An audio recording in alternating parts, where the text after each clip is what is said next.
Huwag mong isipin yung sasabihin ng iba.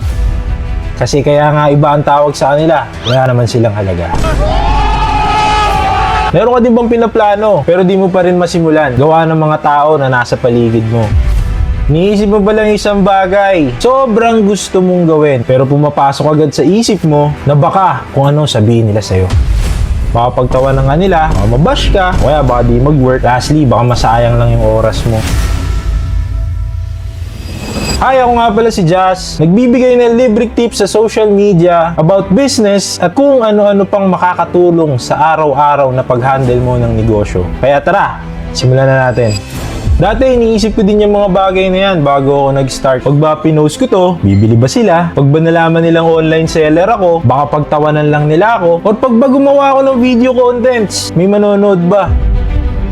Lahat ng tanong na yan, nalaman ko yung sagot nung ginagawa ko na. May pumunta dito sa office para sabihin na, Sir, maraming salamat po sa video nyo kasi nung napanood ko kayo, nakapag-decide po akong simulan yung matagal ko nang iniisip na negosyo. Doon pa lang naisip ko na pwede naman pala. Hindi naman pala puro negative yung maririnig natin na galing sa mga social media persons. Kaya kung isa ka, doon sa mga taong isip ng isip sa sasabihin ng iba, oras na para kalimutan sila. Kasi oras mo lang naman yung masasayang hindi naman sa kanila.